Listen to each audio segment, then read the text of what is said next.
네, 이제 무더운 여름이 지나가고 짧은 반팔을 입게 되면 쌀쌀하게 느껴지는 가을이 되었습니다. 여러분, 가을이 오는 소리를 아시나요? 얼마 전에 어느 숲 해설가에게서 들었는데, 숲에서 숲을 해설하다가 보면 매미 소리보다 풀벌레 소리가 커지는 순간이 온대요. 바로 그때가 가을이 시작되는 때라고 하는 이야기를 들었습니다. 안식년을 보내면서 제주에 있는 한 숲을 방문했는데 어떤 분께서 뇌경색을 앓고 숲에 들어가서 그 숲을 가꾸면서 병이 치유가 되었습니다. 그분에게는 이 숲이 치유의 숲이 되었는데 이 숲에 가면 뿌리는 하나인데 줄기는 여러 개인 나무들이 있다고 합니다. 그런데 어떤 나무는 줄기들이 여기에 줄기가 있는데 또 저쪽에 이만큼 떨어져서 또 줄기가 나 있는데, 그런데 이렇게 떨어져 있는 그 줄기가 사실은 한 나무 뿌리에서 자라는 같은 나무라고 하는 이야기를 듣게 되었습니다. DNA를 조사를 해보면 전혀 다른 나무 같은 여기에 있는 나무와 여기에 있는 나무가 사실은 같은 한 뿌리에서 자란 같은 나무라는 이야기를 들었습니다. 일반적으로는 나무 나이를 알고자 하면 그 나무의 나이테를 보면 알 수가 있지만, 그런데 이 나무들은 그렇지 않다고 합니다. 나이테를 보게 되면 몇십 년밖에 안 되었지만 사실은 그것보다 훨씬 나이가 많은 나무들이라고 합니다. 왜 그렇게 되었느냐? 옛날에 제주에서는 나무를 베어다가 땔감으로 쓰곤 했다고 합니다. 그런데 뿌리까지 다 캐내어서 그것을 땔감으로 썼던 것이 아니라 이렇게 나무가 자라면은 그 줄기를 잘라서 땔감으로 사용했다고 합니다. 그러니까 조금 자라면 잘라서 땔감으로 쓰고 또 조금 자라면 잘라서 땔감으로 쓰고 그렇게 했던 것입니다. 그래서 수십 개의 줄기를 가지게 된 나무의 이야기를 들었습니다. 여러분, 만일 나무의 입장에서 생각을 해보면 이 일들은 얼마나 절망스러운 일들이었을까요? 조금 자라면 잘라버리고 또 조금 자라면 잘라버리고, 그런데 그렇게 잘려도 거기에서 절망하지 않고 이 나무는 거기에서 또 다른 희망의 줄기를 내었던 것입니다.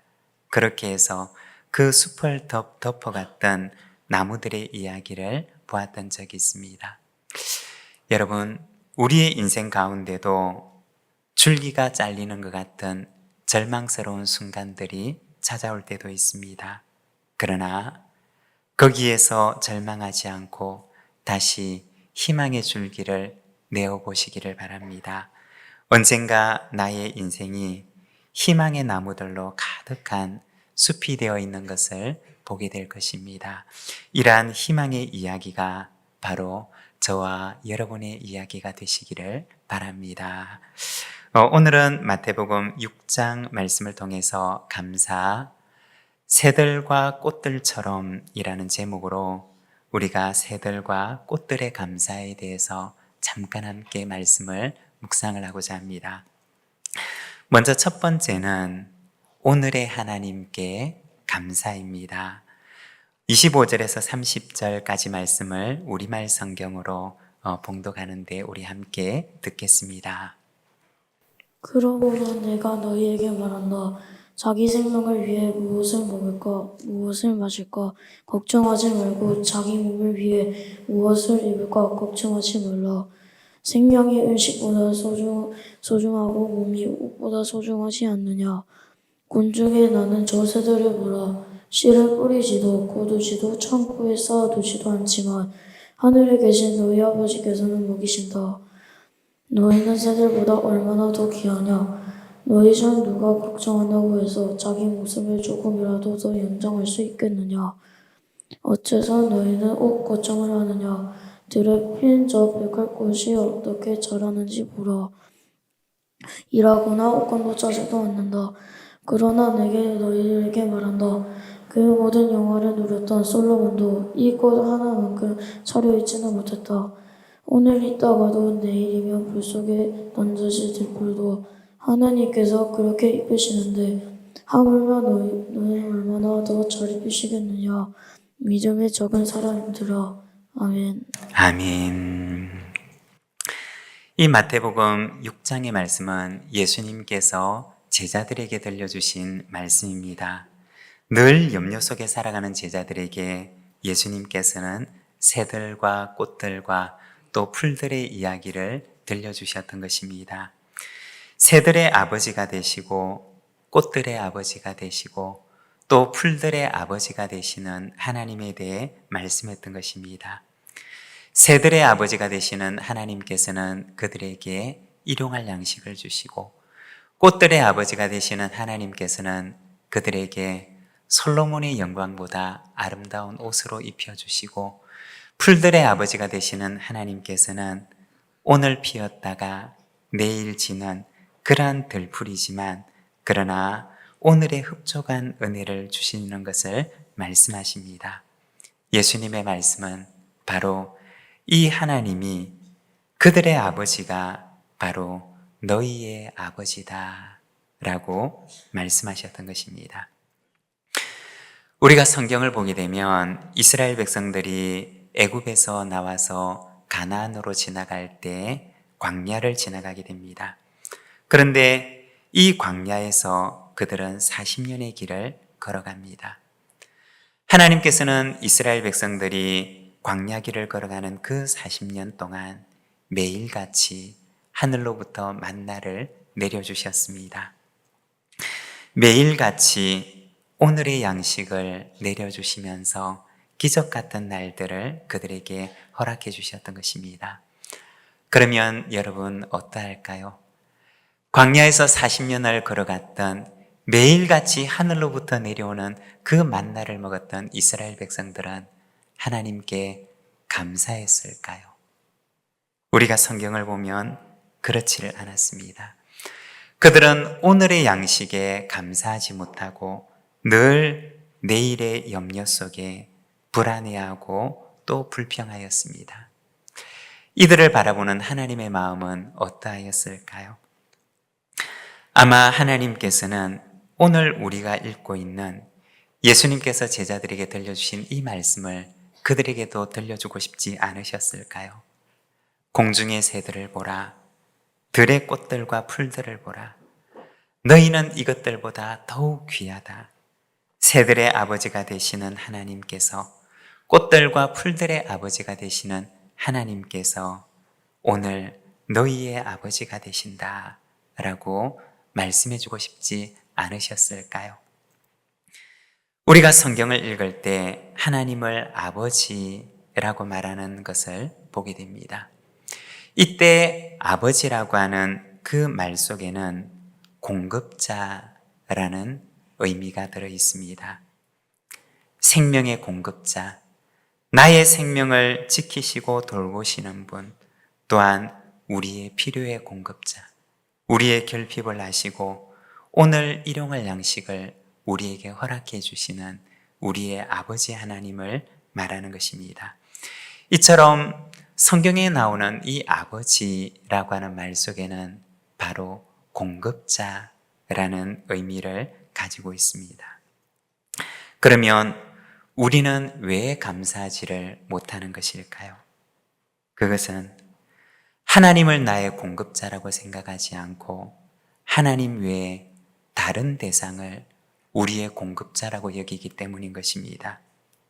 좋은 직장을 가지면 그 직장이 나의 공급자가 되고 직장의 상사와 또 나에게 월급을 주는 직장의 사장이 나의 공급자가 되고 하나님이 아닌 그 어떤 대상이 나의 공급자라고 여기기 때문에 우리는 그 공급자를 믿지 못해서 늘 불안해하고 평안을 누리지 못하고 또 감사하지를 못하는 것입니다. 직장도 그리고 상사도 그 누구도 우리가 믿고 의지할 수 있는 존재는 되지를 못합니다. 그들은 단지 하나님의 은혜가 흐르는 통로일 뿐이라는 것입니다. 우리의 참 공급자가 되시는 그 통로 넘어 우리의 아버지가 되시는 하나님이신 줄로 믿습니다. 우리는 언제 감사할 수가 있는 것일까요? 눈앞에 보이는 만나가 아니라 만나를 주시는 하나님 아버지를 바라볼 때 우리는 감사할 수가 있는 것입니다. 새들의 아버지가 되시고 꽃들의 아버지가 되시는 하나님께서 오늘 우리의 아버지가 되시는 줄로 믿습니다.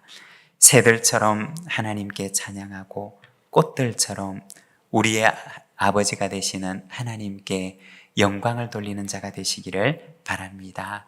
그리고 두 번째는 내일의 하나님께 감사입니다. 31절과 2절, 33절의 말씀을 우리말 성경으로 봉독하는데 함께 듣겠습니다. 그러므로 무엇을 먹을까, 무엇을 마실까, 무엇을 입을까 걱정하지 말라. 이 모든 것은 이방 사람들이나 추구하는 것이다. 하늘에 계신 너희 아버지께서는 너희에게 이런 것이 필요하다는 것을 아신다. 그러므로 내일 일에 걱정하지 마라. 내일 일은 내일 맡아서 걱정할 것이요. 한날의 괴로움은 그날에 겪는 것으로 충분하다. 아멘. 아멘. 감사합니다. 여기 보면 내일 일을 위하여 걱정하지 마라고 말씀을 하십니다. 무엇을 말하는 것일까요? 내일을 준비하지 않는 무책임함에 대해서 말하는 것일까요? 그렇지 않습니다. 내일이라고 하는 시간은 하나님의 것이라고 하는 사실을 말하는 것입니다. 여러분, 내일이라고 하는 시간의 주인은 하나님이십니다. 우리는 왜 염려하고 걱정을 하느냐? 내일이라고 하는 시간의 주인이 하나님이심을 우리가 온전히 믿고 신뢰하지 못하기 때문입니다. 오늘 여기까지 인도해 주신 하나님께서 내일도 나의 삶을 신실하게 인도해 주실 것이라는 것을 우리가 온전히 믿고 신뢰하지 못하기 때문에 우리는 감사하지 못하는 것입니다. 이스라엘 백성들이 광야에 있을 때 매일같이 하나님께서는 그들에게 만나를 내려주셨습니다. 하지만 이스라엘 백성들은 늘 내일에 대한 염려 속에 내일도 만나를 내려주실 그 하나님을 믿지 못하고 그들은 이 만나를 가득가득 쌓아두었다가 그것이 썩어서 벌레가 생기는 것을 경험하게 되었습니다. 바로 내일의 하나님을 온전히 신뢰하지 못했기 때문입니다. 오늘은 주셨지만 내일은 그 만나를 내려주시지 않으면 어떡하나 라는 불안으로 그들은 매일을 살았던 것입니다. 여러분, 누가 감사할 수가 있을까요? 오늘 여기까지 나의 삶을 인도해 오신 하나님께서 내일도 나의 삶을 신실하게 인도해 주실 것이라는 것을 믿을 때 우리는 오늘의 감사를 하나님께 드리고 또한 내일도 감사하며 살아갈 수가 있는 것입니다. 여러분, 오늘 우리에게 베풀어 주신 하나님의 은혜에 감사합시다. 그리고 내일도 은혜 주실 것을 믿고 감사합시다. 그러면 우리가 오늘 드린 그 고백대로 하나님께서 우리에게 이루어 주실 것입니다. 그리고 세 번째는 청지기의 감사입니다. 오늘 우리가 읽고 있는 이 말씀의 큰 흐름은 재물에 대한 문맥입니다. 19절에서 21절까지 말씀을 우리 자막을 보면서 함께 봉독하겠습니다. 너희를 위하여 보물을 땅에 쌓아두지 말라. 거기는 좀과 동록이 해하며 도둑이 구멍을 뚫고 도둑질하느니라. 오직 너희를 위하여 보물을 하늘에 쌓아두라. 거기는 좀이나 동록이 해하지 못하며 도둑이 구멍을 뚫지도 못하고 도둑질도 못하느니라. 내 보물이 있는 그곳에는 내 마음도 있느니라. 아멘. 오늘 우리가 읽고 있는 이 말씀은 사실은 물질과 보물에 대한 문맥입니다. 무엇이라고 권면을 하시느냐? 33절 말씀을 우리가 함께 읽겠습니다. 그런즉 너희는 먼저 그의 나라와 그의 의를 구하라. 그리하면 이 모든 것을 너희에게 더하시리라. 아멘. 예수님께서는 이 문맥 속에서 하나님의 나라와 의를 구할 것에 대해서 말씀을 하셨습니다. 그러면 하나님 나라와 의를 구하는 삶이라고 하는 것은 어떤 삶이냐? 바로 청지기의 삶인 것입니다. 물질에서 만족감을 얻고 물질이 주인인 줄로만 알고 살아가는 사람은 늘 불안해하고 또 염려하며 살아갑니다. 나를 위해서 무엇을 먹을까? 나를 위해서 무엇을 입을까? 나를 위해서 무엇을 마실까? 늘 자기 자신만 생각하며 자기 자신을 염려하며 자기를 위해 살아가는 것입니다. 그런데 청지기는 어떤 사람이냐? 그는 이 물질의 주인이 누구인지를 아는 사람입니다. 그리고 이 물질을 어떻게 써야지 물질의 주인이 되시는 하나님을 기쁘시게 할까라는 것을 아는 사람입니다. 그는 바로 청지기의 마음을 가지고 살아가는 사람입니다. 여러분, 늘 자기 자신만 생각하고 내가 무엇을 먹고 내가 무엇을 마시고 내가 무엇을 입으며 살아가지 라고 생각하는, 자기만 생각하며 살아가는 사람과 그 마음속에 청지기의 마음을 가지고 살아가는 사람, 이 둘 가운데 누가 더 행복하게 살아갈까요? 청지기의 감사는 어떤 감사이냐? 바로 물질의 주인을 아는 감사입니다. 그리고 이 물질을 주인의 뜻대로 사용할 줄 아는, 주인의 뜻대로 사용하는 그 기쁨을 아는 감사입니다. 그리고 하늘의 상급이 예비되어 있는 감사인 것입니다. 여러분, 감사하며 살아갑시다. 오늘의 은혜에 감사하고 내일도 은혜 주실 것을 믿고 하나님께 감사하며, 그리고 청지기의 마음으로 하나님의 나라와 의를 구하며 살아갑시다. 오늘을 감사하며 살아가는 사람에게 내일도 충만한 감사의 은혜로 가득 채우실 줄로 믿습니다.